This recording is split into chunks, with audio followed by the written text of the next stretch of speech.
Well, certainly tonight at the Fridge, Jason, it's going to be a hot rocking night with a great dose of rock music from a band that's been voted, named the best local band at the 2013 Time Out Nightlife Awards. They are Point of View, and joining us is their lead singer, Nick Asghari, who's joining us on the show. Nick, I'm looking forward to tonight's gig, and I believe you guys have kind of just flown into the country from a tour of India. Am I right? Yes, hey, thanks for having us on the show, man. Yeah, we've just arrived last night and not had any sleep, really. We've been sleeping about 1.5 hours on an average per night in the last 7 days. But yes, we are here, and we got a show today evening with the Fridge, and we're looking forward to it. Is that kind of par for the course, 1.5 hours sleep for a rock band? Not really. It should not be like that. No. But I think the flight delays and, it was a tour that was kind of back-to-back because we had to finish off 6 cities in 6 days.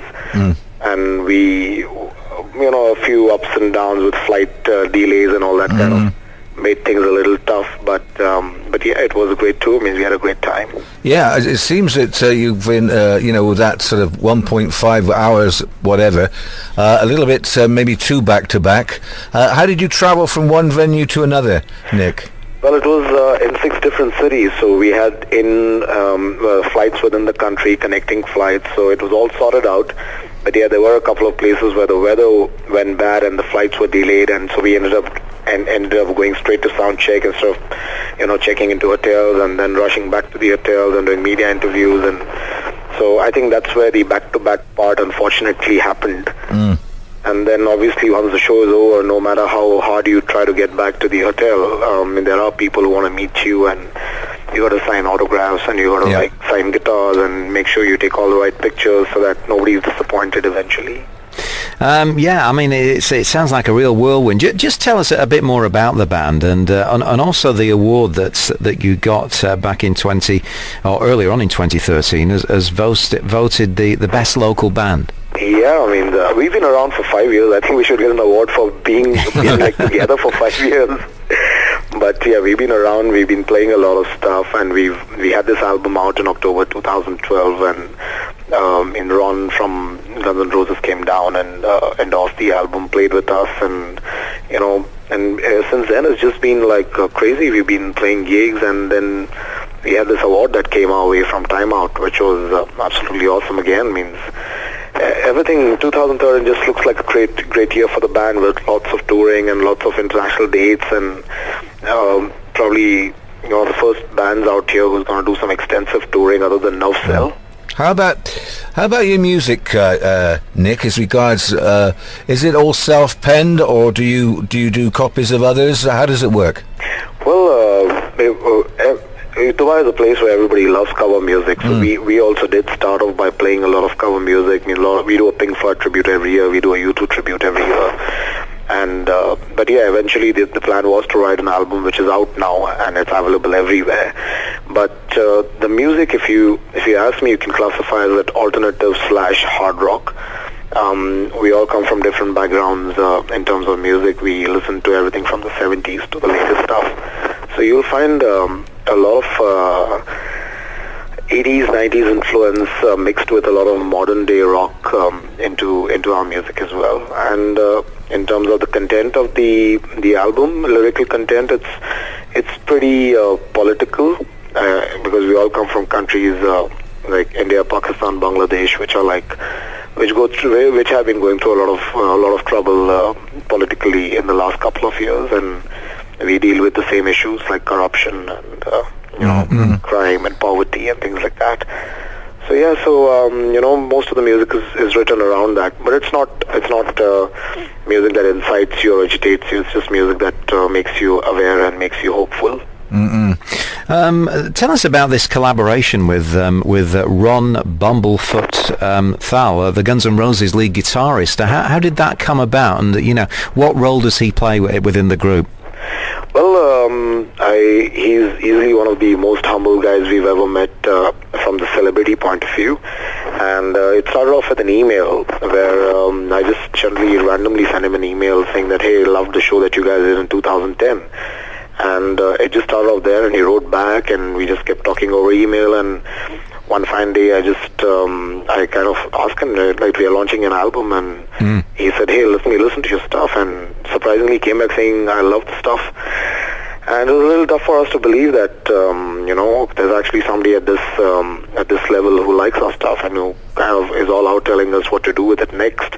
And, he not only decided to come down to kind of, make his presence felt at the launch, but he also surprised us by saying he'd love to play our songs.